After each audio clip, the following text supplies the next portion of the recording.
Welcome to Danang!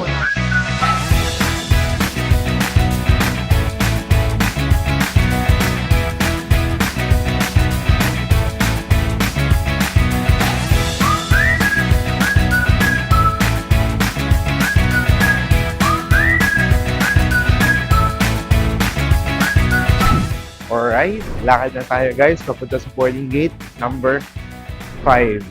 Leto na kami. Hindi ko alam kung bibili pa sila ng tinapay. Pero, kasi dinner time. Dating namin ng Vietnam is estimated 9:30 p.m. Vietnam time. So, Vietnam is 1 hour behind Philippines, no? Kaya, mga 9:30 ang arrival namin doon. Then, lalabas pa kami. So, baka mga 10:30 na kami makalabas. And then, 1 hour travel from Danang Airport to Hoi An. So, Hoi An muna yung first stop namin. And then, we'll be in Hoi An for 2 days. Though it's a short, quick trip lang to Hoi An dahil mas matagal kami sa Danang. So, mga 1 hour away siguro ang Hoi An to from the airport. Hindi ko sure. Malalaman natin mamaya. So, we availed a private transfer naman from airport to our hotel. Pakita ko na lang din sa inyo yung hotel namin sa Hoi An. Though gabi na tayo dadating, baka hindi nyo rin ganun makita. But tomorrow morning, before kami umalis, siguro I'll do a quick room tour and hotel tour para sa inyo. So ngayon, walking lang muna kami towards the boarding gate. So this is our first time using our Insta360 X5 on our travel vlog. Hindi natin alam. So, let's see kung anong mangyayari. If it's better than the DJI Action Pro na ginagamit natin sa previous videos natin. Change gate pala tayo, guys. Gate 101 na tayo, so mas malapit. Dito na tayo before 7. 7:05 is the boarding time. So, maaga tayo. So, nakatayo pa lang sila.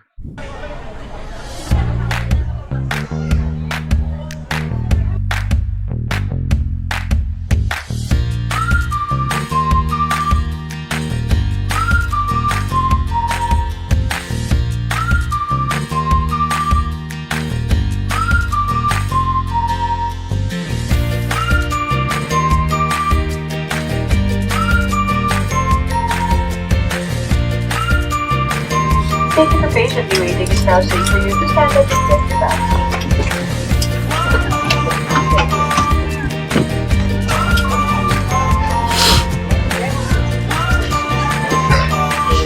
So, open yung back door ng plane. Kaya, medyo mas malapit tayo dito. And guys, so, wala silang no? Direct. Parang lahat nagbabas eh. Meron na yun. Meron. Mas tayo papasok ng Danang Airport.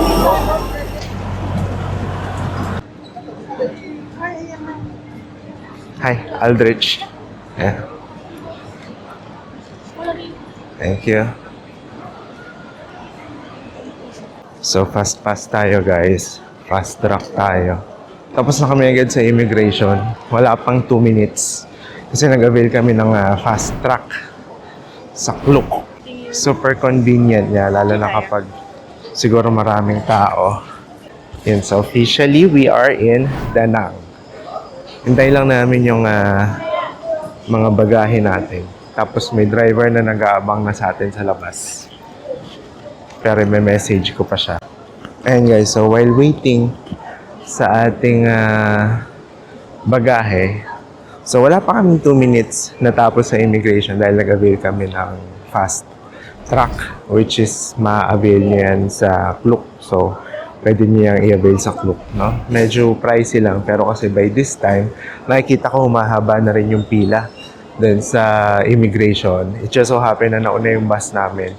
Kaya hindi pa rin ganun karami. Pero ngayon humahaba na. So normally, during peak hours, during peak season, umaabot daw ng up to 2 hours yung waiting time sa immigration lang. That's why we availed yung fast track. Wala pang 2 minutes, tapos na kami guys. And then waiting na lang kami dito sa bagahe namin. Then paglabas, yun, diretso na kami sa hotel namin sa Hoi An. So medyo malayo-layo rin yun, but tingnan natin. Time check, it's about almost 10 a.m. 10 p.m. pala. Dito sa Da Nang, Vietnam. Sa Philippines, mag-11 p.m. dahil 1 hour behind nga ang Vietnam sa Pilipinas. Welcome to Da Nang!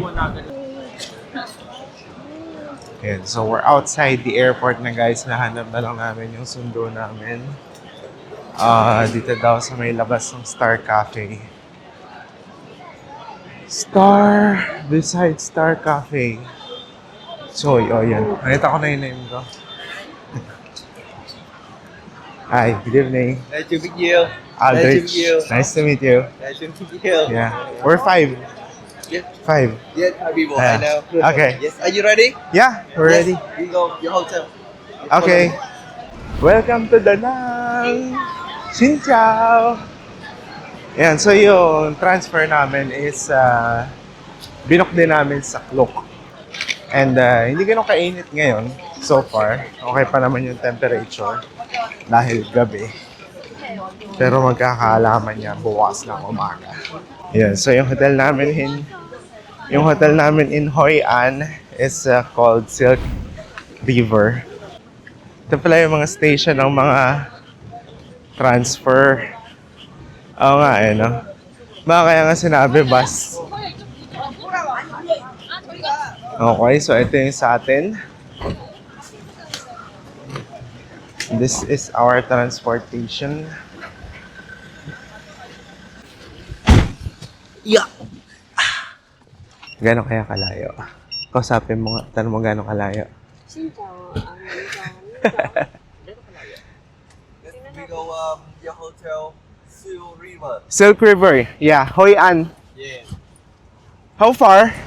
Here go your hotel about 30 kilometers. More than 1 hour? About 1 hour. About 1 hour, okay. Are you ready? Yep, thank you.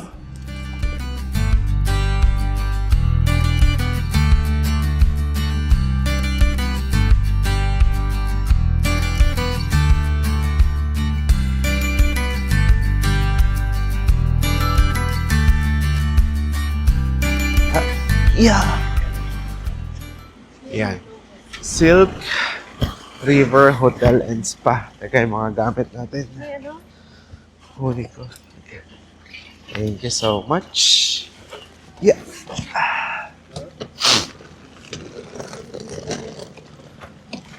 Kasi tabing river. Pasok na tayo sa loob.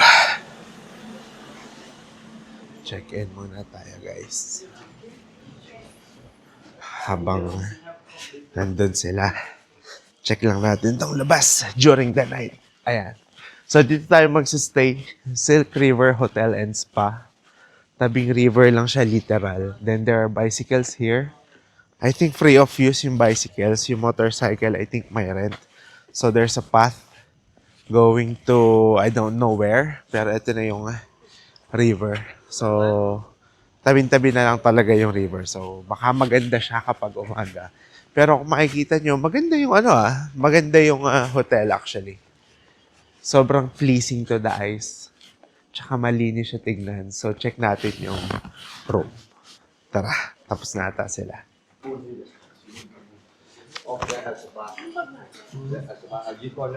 Dream Center. Dream. They go overnight like this.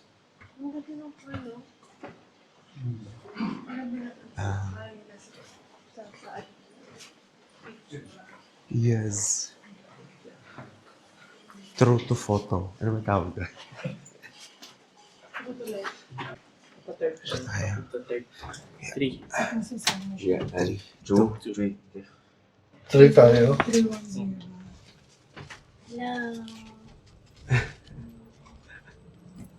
kita lahat. Yun na, second flight. Wow, dalawa yun. Ano yung full message na lang?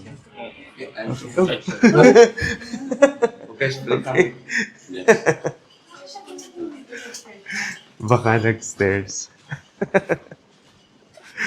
Nauna pa siya sa atin. Enjoy. Okay, room tour.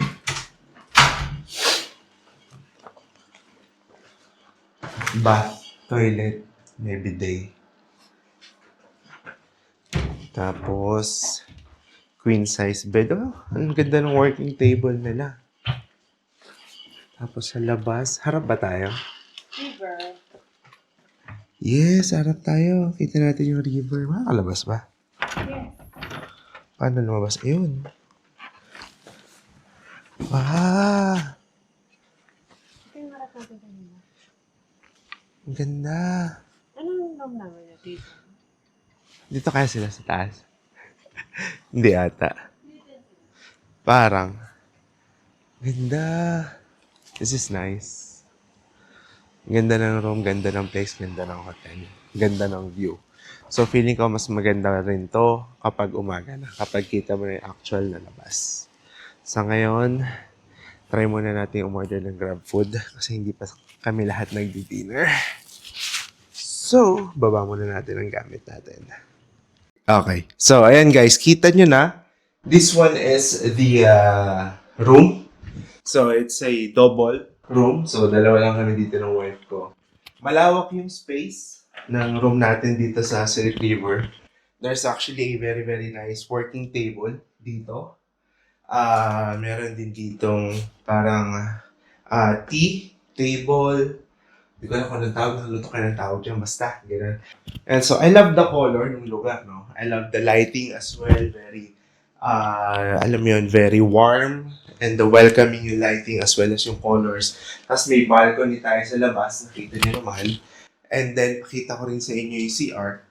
Okay? So, ito, dito tayo sa CR. So, we have our shower. Yeah. May built-in heater na siya. And then we have our toilet here with bidet. And then we also have a sink. In terms of toiletries naman, meron sila dito kompleto. They also have a hair dryer. Actually, may hair dryer na dito. May isang hair dryer pa ulit dito sa taas. And then the soap for glass for gargle.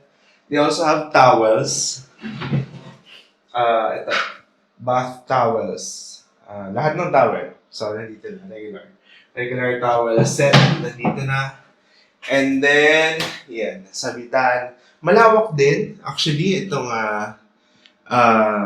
malawak din actually itong bathroom nila. No? So, ang cute. Yung toilet paper nila actually naka-pouch pa.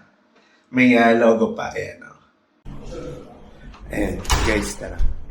Bisitahin lang muna natin yung kabilang room. So, dito sila sa third floor. Tingnan natin kung anong itsura ng room nila. Tatlo sila, so it's a triple room. Triple room. Asan yung room nila? Teka, nililigaw ako. Okay, ito na. Kakatok na lang ako. Again guys, look at the pool. It's very nice. The hotel ambience.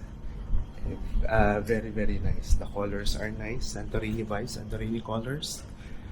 Ito na, katok na tayo.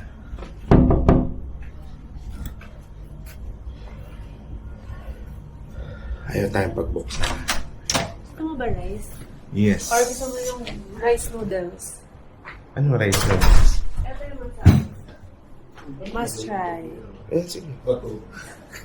Sige. Sige. Bato ba yung laman ng bato? Hiwalay sila ng bed. Oo. Kanya-kanya kayo. Ako sabi ko na. Bakit hindi ko makakalaman natin? Ano ba ito? Hindi pa na tayo.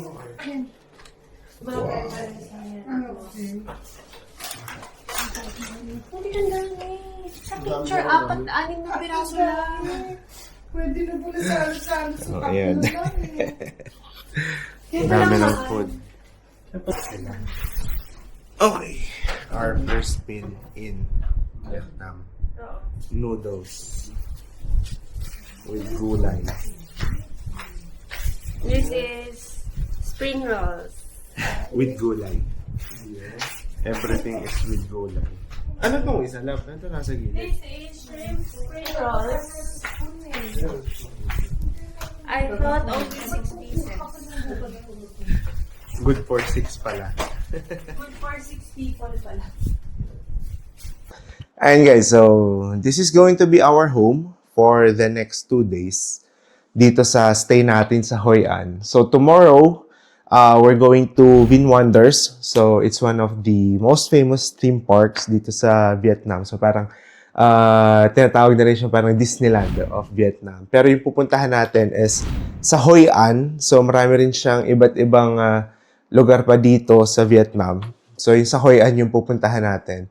But for now, it's actually 11:20 p.m. na here in Vietnam. But tomorrow, breakfast would be served at 6:30 a.m. up until 10 a.m. dun sa ground floor sa lobby. So kung nakita nyo kanina, yung gilid dun is parang restaurant. So they also have a dining outside, parang river view yata na dining area. So kung may space, baka parang maganda dun tayo mag-breakfast bukas. No? But ayun, we'll probably start our activity at 9 a.m. tomorrow kasi 9 a.m. yung bukas ng Vin Wonders. Pero gigising na tayo ng mga around 6:37 para maaga tayo sa breakfast. And hopefully, makita natin yung morning view dito. So, ang ganda, no? May balcony tayo. Nasa riverside yung view natin. And then, there's also a pool. Siguro kapag may time tayo tomorrow, try nating mag-swim doon. But, yeah. Everything's good here. In Silk River, it's a recommended place sa Agoda. Kaya doon kami nag-book. Anyway, kung magbubook kayo ng Agoda, wala akong Agoda code pa. Pero, pwede nyo gamitin yun sa kapatid ko. So, gamitin nyo yung code niya para maka-discount kayo. So, I think this is going to be the end of our video for now. And I guess I'll see you guys again tomorrow. But once again, my name is Chubsy. And if you like this kind of content or if you like this kind of adventures, if you want to come with me and explore Vietnam for the next 8 days, guys, please like, share, subscribe, and click that notification bell para lagi kayong updated sa mga biyahe natin. Alright, once again guys, this is Chubsy. I'll see you guys again tomorrow for our first day here in Vietnam. Peace out.